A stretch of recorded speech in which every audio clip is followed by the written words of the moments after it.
Entrance किया और हंसता हुआ चेहरा फोटो में देखते एकदम अंदर से आंसू आया।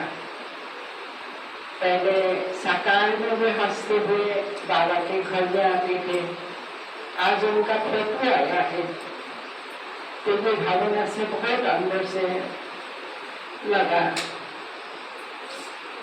तो आज का दिन हम सभी रानू भाई को बहुत दिल से याद करते हैं।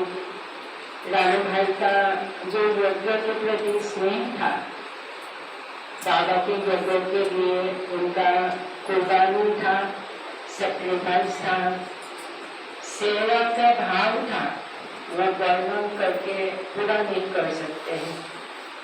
कितना भी वर्णन करें वो कमती है। कहीं भी सेवा में जाना होता था तो रानू भाई हम लोगों से पहले ही रेडी होकर के आ जाते थे और हम लोगों को कहते थे आप लोगों को रेडी होने में इतना देरी लगता है, समय पर पहुंचना है, समय पर पहुंचना है। हम लोगों को अलर्ट करते थे। रात को 1 बजे हो, 2 बजे हो, 12 बजे हो, किसी को भी स्टेशन से रिसीव करना है या किसी को छोड़ना है, कभी भी किसी भी समय उन्होंने मना नहीं किया। गाड़ी से उन्होंने सबको रिसीव किया और सबको संतोष किया। कहीं भी सेवा में जाना होता है तो उसी समय वे हर समय रेडी होते थे। कभी तबीयत भी खराब होते थे, तभी भी वे मना नहीं करते थे। अभी लास्ट तक उनकी तबीयत इतना खराब थे तो बाबा के घर में पुराना जो गाड़ी था वो बदल करके नया गाड़ी लेंगे, हम लोग नया सेवा करेंगे जो उन्होंने प्लान बनाया था। उन्होंने कहा था ये पुराना हो गया, नया गाड़ी लेंगे और नया गाड़ी से हम लोग खूब सेवा करेंगे। तो मुझे लगा था उनका तबीयत खराब है, गोपाल भाई का भी तबीयत खराब है, तो शायद गाड़ी लेने से हम लोगों को तकलीफ होगी, इसी हिसाब से हमने थोड़ा मना किया था। लेकिन रानू भाई बार बार कहते थे नहीं देंगे, मेरा तबीयत ठीक हो जाएगा, हमने गाड़ी अभी निकाल लेते हैं, गाड़ी निकाल लेते हैं। लेकिन पता नहीं मेरे मन में कुछ लगा था कि रानू भाई जितना हिम्मत कर रहा है उतना हिम्मत शायद आगे प्रैक्टिकल होगा या नहीं होगा, पता नहीं, समझ में नहीं आए। तो गाड़ी हमने निकालने नहीं दिया। तो लास्ट में उनका तबीयत ज्यादा खराब होते गया। गुवाहाटी में इतने दिन से ट्रीटमेंट में रहे, अचानक उनके उस दिन गौतम भाई लोग गाड़ी लेके निकले और मुझे जाने का प्लान नहीं था। मैं सुसाइड नहीं था, मुझे जाना होगा।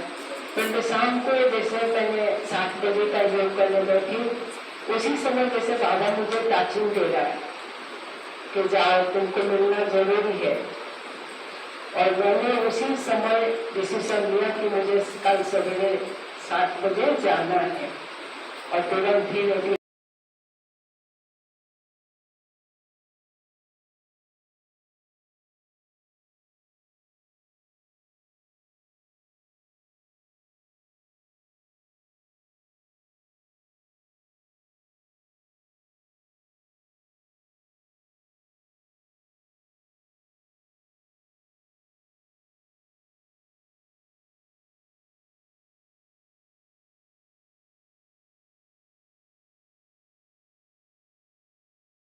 लगे हुए हैं लेकिन उन्होंने भोजन कर ही नहीं सका, उनको उसे हो गया।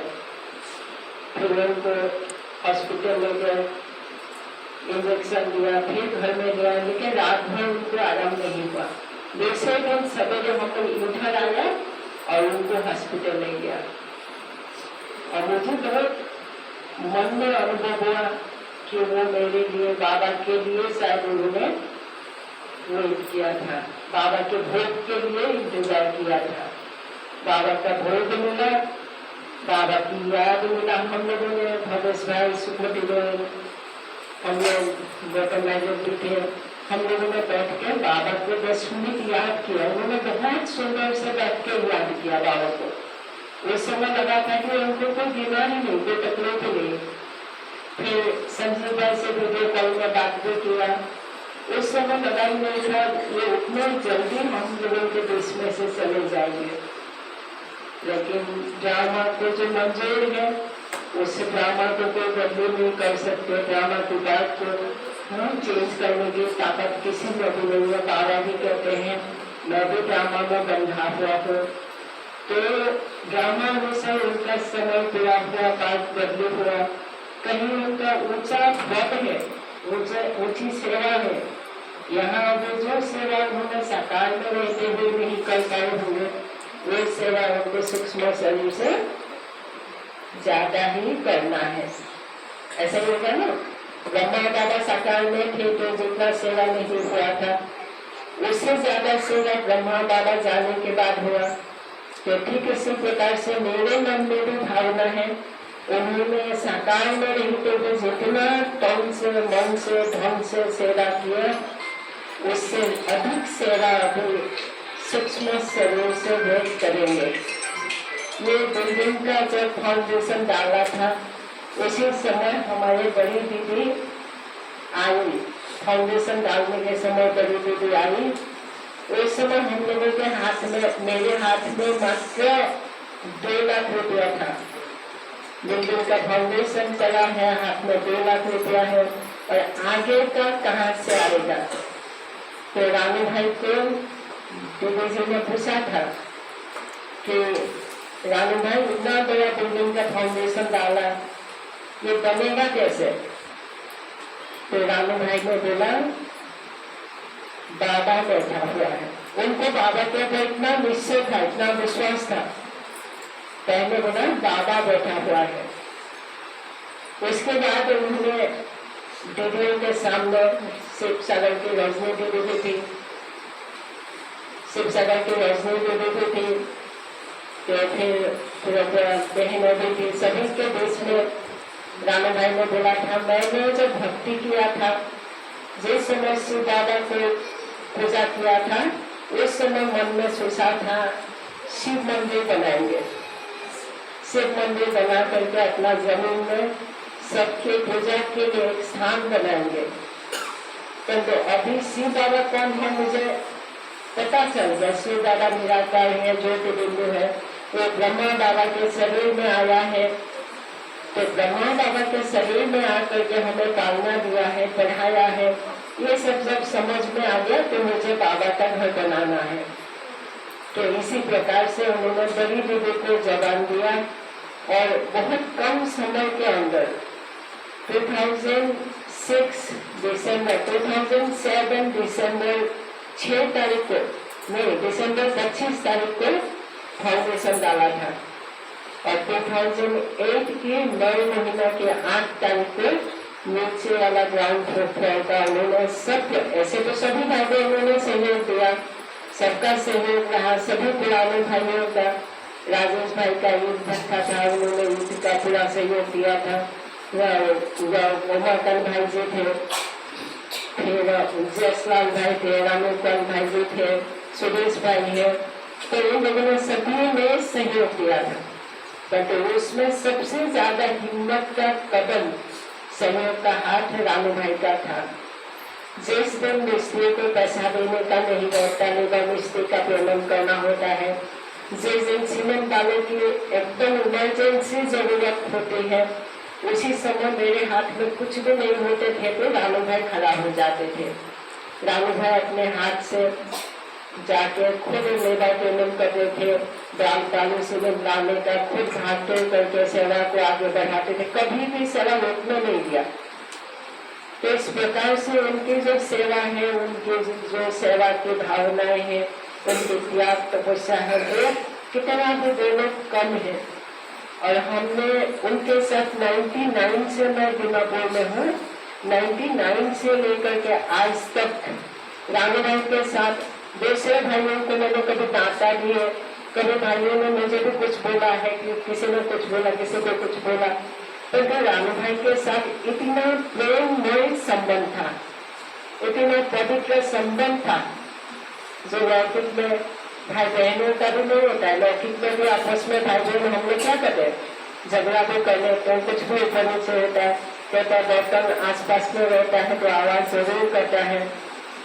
परंतु रानू भाई के साथ ये 25-26 साल से हम लोग उनके साथ रहते हुए हर समय हंसी मजाक प्रेममय स्थिति से सेवा की। उन्होंने कभी हम लोगों को दुख नहीं पहुंचाया, हमने कभी उनको देख के बात बोले नहीं, बहुत प्यार से सेवा की। और कोई भी बात होता था उनके पेट में एक, मन में एक, मुख में एक, ऐसा नहीं। जो उनके मन में होता था वो मुख में होता था। जो मन में होते हैं वो साफ साफ आपको बोल देंगे, जो करना है करो, जो नहीं करना है नहीं करो, ऐसे एकदम स्पष्ट बाबू थे। और उसमें अगर वही शब्द मैं आपको बोलूं तो आपको खराब लग जाएगा, लेकिन रानू भाई बोलते तो उसमें खराब लगने का नहीं। उनके आवाज में, उनके शब्दों में, उनके वाणी में एक अलग सा आकर्षण होता था। कभी भी गुस्सा भी नहीं होता था, कभी खराब भी नहीं लगता था। तो बहुत सुंदर से उनके व्यवहार था। और सबसे बड़ी विशेषता थी, हम लोग जब मुरली पढ़ते हैं, मुरली लिखते हैं, पढ़ने ना हम लोग जब मुरली लिखते हैं, मुरली पढ़ते हैं, हम जैसे सब लोग पे बैठे सामने बैठ के मुरली सुनाते हैं, वो लिखते हैं, लिखते हैं, सुनाते हैं, उस समय वो लिखते हैं। लिखते तो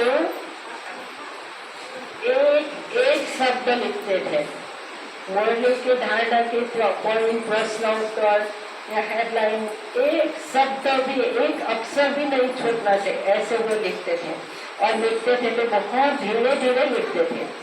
इंग्लिश में लिखते थे, इंग्लिश अक्षर से हिंदी वर्ड लिखते थे, उनको टाइम लगता था। किसको कुछ तकलीफ हुआ है वो नहीं देखेंगे, उनको लिखना ही लिखना है। अगर टाइम पार भी हो गया तो भी वो चेंज नहीं करेंगे, नहीं लिखना है, छोड़ देना है, ऐसे नहीं होते।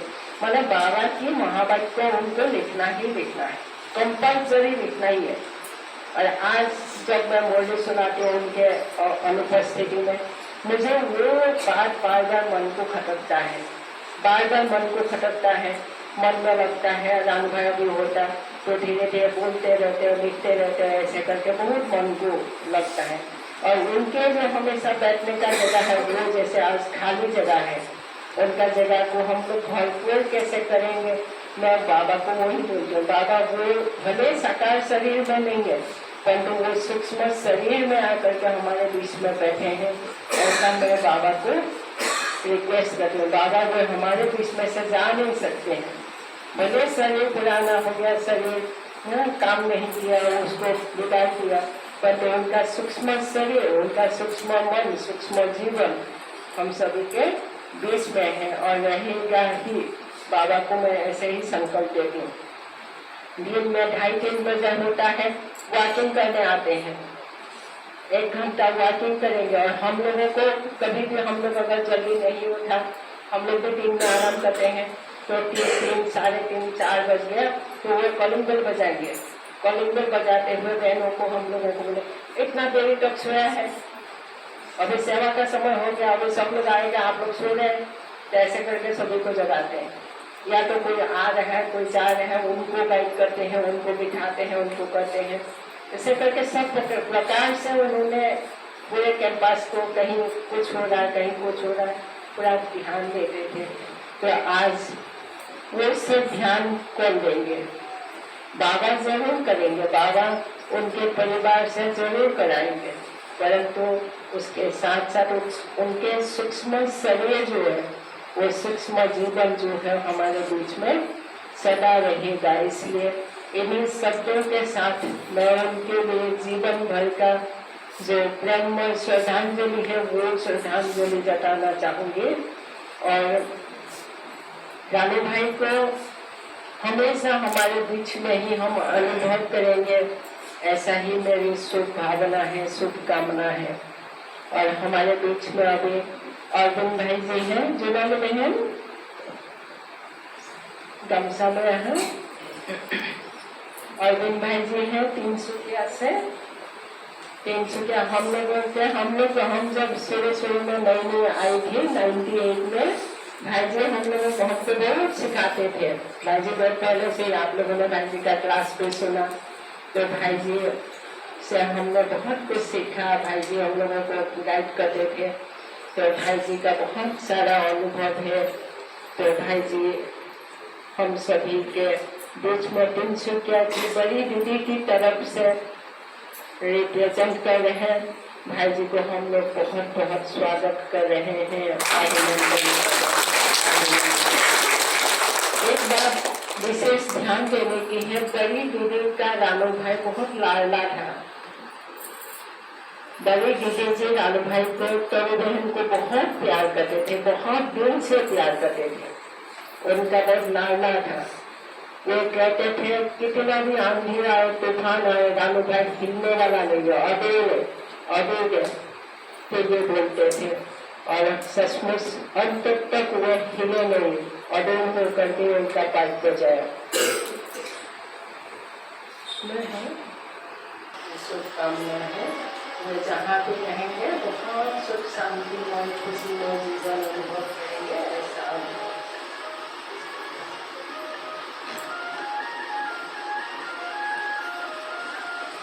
और जी को तिलक देते हुए गमछा देना छोटे पुराने बहन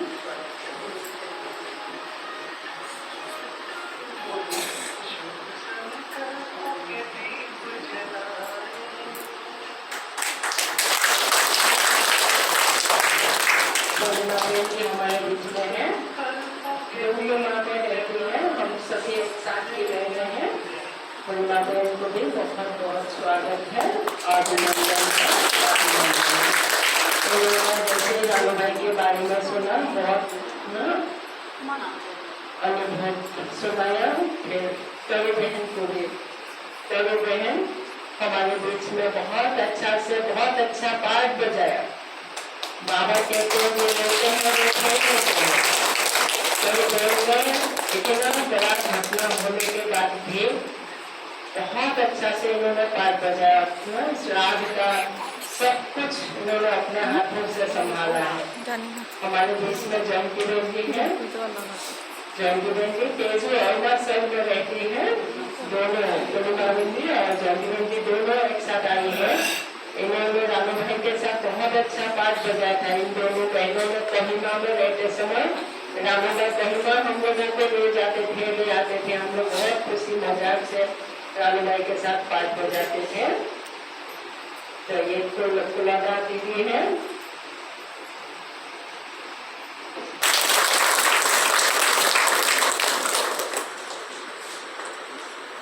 ये लगा दीदी है, दुका हाथ में रहते हैं। रानू भाई के साथ बहुत अच्छा सेवा करके गई है। ये रानू भाई का बड़ा बेटा है, कपिल कुमार भाई है, और ये छोटा बेटा है। हम सभी मिलकर के बाबा को भोग स्वीकार कराएंगे। रानू भाई के लिए भी भोग चलाया है, भोग रानू भाई को भी स्वीकार कराएंगे।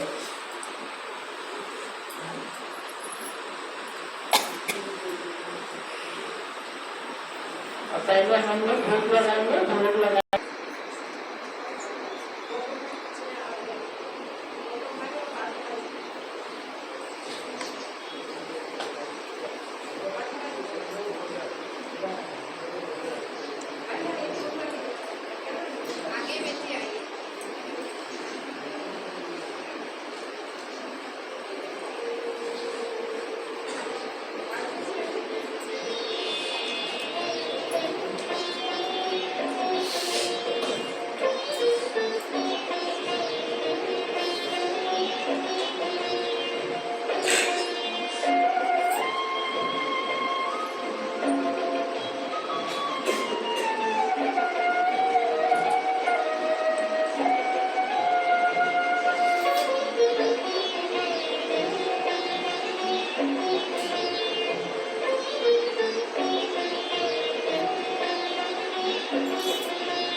दर्शन हुए। हमारे बीच में राम भाई का बड़ा दादा बीच में पहुंचे हैं। कम को चेयर देना, देखो गाँव गौतम भाई भी आने देना।